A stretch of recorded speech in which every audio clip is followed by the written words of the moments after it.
الله په قرآن کې فرمایي وَاعْبُدْ رَبَّكَ حَتَّى يَأْتِيَكَ الْيَقِينُ وی د الله عبادت کوا حتی یأتیک الیقین تر کومه پورې چې تا ته مرګ نه راغلی یعنی تر مرګ پورې د الله پاک د عبادت کولو کوشش کوا د الله عبادت کوا یو روایت کې راځي انس بن مالک رضی الله تعالی عنه راوی دی هغه رسول الله مبارک فرمای او رسول الله مبارک فرمای چې الله فرمای حدیث قدسی دا حدیث قدسی دا الله پاک فرمای وای چې انسان ما ته یو لیش را نږدې شي یو لیش یعنی لږ شانتي اعمالو کی یو لیش معنی دار چې لږ اعمالو کی وای زه دته یو لاس نږدې کېږم مطلب زه دته ډیر زیات نږدې شم د کارونه پوره کوم د چې کوم مسائل دي هم ختموم او که یو انسان ما ته یو لاس را نږدې شي نو الله فرمایي زه دته دوه لاس نږدې شم یو لاس انسان نږدې شي لږ اعمال د اول په نسبت سره زیاتو کی زه ورته دوه لاس نږدې کېږم د نورم مسایل حل کوم او کم سړی چې ما طرف ته را روان شي یعنی عبادات په سلسلې سره زر زر هر یو عبادت ته غاړه ږدي نو وایي زه هغه طرف ته منډې وخم زما رحمت هغه طرف ته منډې وخي نو ګورئ کم سړی چې لږ عبادت کوي هغه ته الله د هغې نه زیات را نږدې کېږي او بیا کم سړی چې تسلسل سره همیشوالي سره عبادت راونیسي نو الله پاک فرمایي زه هغه طرف ته منډې وخم یعنی زما رحمت د هغې متوجه وي د هغې چې څه مشکلات هغه الله حل کوي نو د الله عبادت وکړو دا میاشت د عبادت میاشت ده الله طرف ته ځان متوجه عائشه رضی الله تعالی عنها فرمایي وی د دواړو جهانو سردار به د شپې دومره زیات قدرېدلو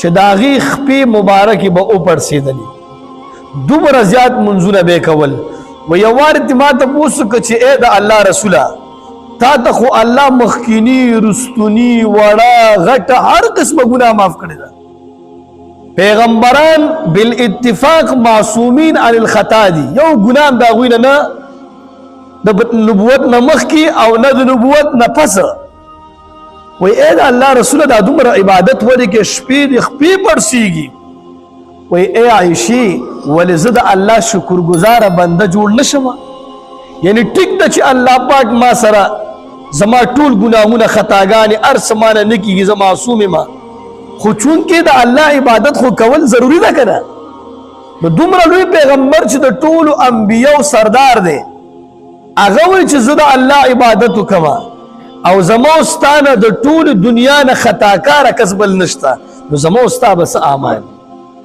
ما او تا به څومره کوشش کوو چې څومره اعمال وکړو چې هغوی دومره کوشش کوي نو زما او ستا به څومره کوشش پکار دی عمر رضی الله تعالی عنه باره کې راځي وایي هغې ځان ته نهي کېنوله او د خپل سنتونه یې برابروله نو ذکر یې کولو ذکر دا نهي چې کله دې بریدو ته راورسېده نو عمر صاحب ته وایي دا ذکر دې بند کړه چې دا شونډې دې نه خوځېږي هسې نه چې شونډې در نه راونیسمه ورته وایي ته کوشش وکړه چې زه ذکر هم کوم او ته د خپل دا کار هم وکړي یعنی ذکر یې بند نه کړو هغه ته وایي ته کوشش وکړه چې د شونډو خوځولو سره ته د خپل دا سنتونه هم برابر کړي زما او زه د خپل ذکر هم بند نه کړم دا د عمر رضی الله تعالی عنه په شانتې صحابي چې نبی علیه الصلاة والسلام فرمایي زما نه پس پیغمبر وي هغه به عمر وي هغه رنګې صحابي د الله دومره عبادت کوي چې د خپل ضرورت شی هغه ته وایي خیر د ټیک ده چې دا ضرورت دی ته کوشش وکړه چې په بله طریقه باندې دا وکړي عبدالله ابن زبیر رضی الله تعالی عنه باره کې راځي وایي ده به هره شپه یو قرآن دا ختمولو او هر شپه به د الله عبادت ته دومره ولاړو چې قرآن به ختم کو او بیا هغې نه پس به چې کوم دی یو ګینټه دوه درې اوده کېدلو دا د صحابو دومره د عباداتو سره شوق د صحابو دومره عبادت کولو انس ابن مالک رضی الله تعالی عنه روایت دی وایي چې کله سړی مړ شي دې سره درې شیزونه تر قبره پورې ځي درې شیزونه هغې کې د قبر نه دوه شیزونه را واپس کېږي او یو شی هلته پاتې کېږي نو په دې روایت کې نبی علیه الصلاة والسلام فرمایي چې د سره مالم زی قبر پورې، اهل او عیال د بچي د خپل خپلوان ټول قبر پورې زی، او نیک اعمال دا مر سره زی یا بد اعمال دا مر سره زی. اهل او عیال دا د قبر نه را واپس شي، بس زموستا دیږي پورې وای زموستا معامله وا. او د چې کوم مال دی دا کټ او دا شیزونه دا ارس دا را واپس شي. یو شی دی چې هغه نیک اعمال دي یا بد اعمال دي، هغه دې سړي سره قبر ته کوزي. نو که نیک اعمال کړي دا به خوشحاله وي، د قبر به روښانه وي، دا به مزیدار شایسته مزیدار بناس وي. او که بد اعمال وي دا به د خپل په کړو باندې خپېمانئ، دا به دنیا باندې په زندګۍ باندې خپېمانئ چې ماله ولې الله زندګي راکړي. موږ او تاسو سوچ وکړو چې د الله عبادت څومره ضروري دی. کم اولاد دپاره چې موږ مال ګټو هغه اولاد هم زموږ نه خپلې رشتې کټ کوي. کم مال چې موږ په کومه طریقه ګټو هغه هر سړي ته ځان معلوم دی. هغه مال هم موږ سره د خپل دوستانه ختمه کي. کم شی چې الله په موږ باندې ایښی دی چې عبادت دی، هغه وایي زه به تا سره رشته نه ختمومه. نو داسې یو شی کول پکار وي چې هغه انسان سره کم از کم وفادار شی وي. نو دا نیک اعمال دا یو وفادار شی دی او دا میاشت د نیکو اعمالو ده. دومره نیک اعمالو کا چې پروژه کې بیا ته خوشو تشو پسې نه ګرځي، چې پروژه کې بیا ستا ټول اعمال په درست طریقې باندې روان. د نبی علیہ الصلوۃ والسلام یو غلامو ابو عبد الله نامه ده یا ابو عبد الرحمن ثوبان نامه ده رضی الله تعالی. دا فرمای وی نبی علیہ الصلوۃ والسلام ما ته فرمایل چې سجده زیاته کوا، ولی په یو سجدی سره د انسان یو درجه بلندیږي او یو ګناه معاف کیږي. وی نبی علیہ الصلوۃ والسلام ما ته بار بار تلقین کولو چې د سجدو ډیر زیات اهتمام کوه. زمنګ امام دی امام ابو حنیفه رحمت الله علیه لوی امام تیر شوی دی، موږ د هغې په مسلک باندې یو. څلور امامان دي په دې کې دا یو امام چې کوم دی امام ابو حنیفه صاحب د ده په مسلک باندې ډیر خلک دي، لکه یو نیم عرب مسلمانان دي، یو عرب مکمل د ده په مسلک باندې دا روان دي. په دې وخت د دې به د شپې دا ټوله شپه یې ځان له په دریو حصو کې تقسیمه کړې وه.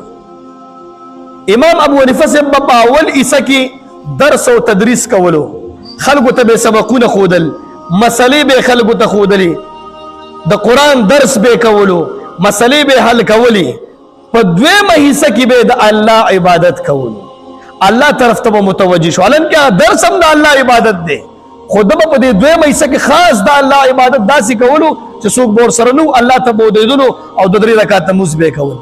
او درېیمه حصه کې به امام ابو حنیفه رحمت الله علیه خوب کولو.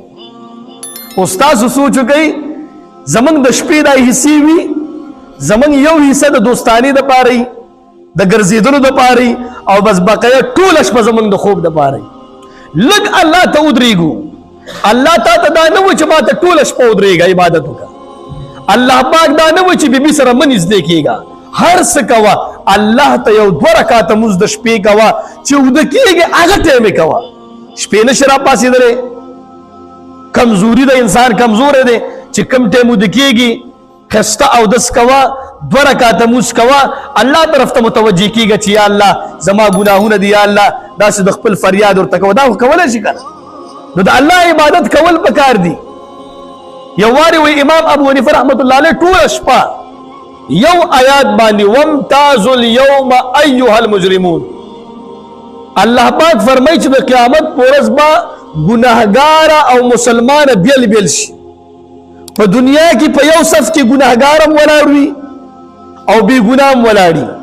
په دنیا کې حج کې ګناهګار هم وي بې ګناه هم وي.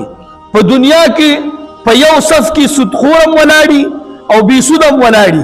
خو په آخرت کې وامتازوا اليوم ایها المجرمون. وی امام ابو حنیفه صاحب دا آیات ویل جړلي چې دلته خو موږ ته پته نه لګي، ولاړ یو د یو بل سره. هلته به دې ته وایي چې روه تا دا کار کولو ته هغلته ودرېږه، او ته ټیک مسلمان وي ته دلته ودرېږه، تا کې دا مسله وه ته هلته ودرېږه، تا کې دا ګناه وه ته دلته ودرېږه. الله په قرآن کې فرمایي وامتازوا اليوم ایها المجرمون، اے مجرمانو په نن ورځ باندې به تاسو ټول بل بل ودرېږئ. دا آیات ویلې تر سحر پورې جلل په دې آیات دومره د الله عبادت وکړو. الله نه زړه کې لږ شانتي یاره پیدا کړو. حضرت عبداللہ بن عباس رضی اللہ تعالی روایت دی وی نعمتان مبغوب فیہما کثیر من الناس. دو نعمت داسی دی چې خلق تی په دوکه کې پراته دي. دو نعمتونه الله داسی درکړي چې خلق په دوکه کې دي پاغي کې اعمال نه کوي. یو الصحة والفراغت. یو صحت الله درکړي دی دا ډېر لوی نعمت دی. صحت الله درکړي دی په صحت کې د الله عبادت وکړه. چې کله بیمار شي ورشه هسپتالونو کې خلک پراته دي ورته ووایه چې ته ښه شي کال ته به ځي وایي لس کالو ته ځم خو دعا کوه چې الله مې دې ښه کړي. دا صحت دا داسې یو نعمت دی چې هر یو مسلمان په دوکه کې پروت دی. یو مسلمان هم په دې کې عبادت نه کوي. یو مسلمان هم الله ته سر نږدې خو چې کله بیمار شي بیا هر ټیم اوښ کم روانوي بیا وایي چې ما دا عبادت کولی بیا وایي چې ما دا کار کولی. او دویم نمبر الفراغتو. فراغت الله درکړی دی. اوسګاري چې کله مشغوله شي بیا به ډېر زیات خفی. فراغت دې د الله عبادت کوه.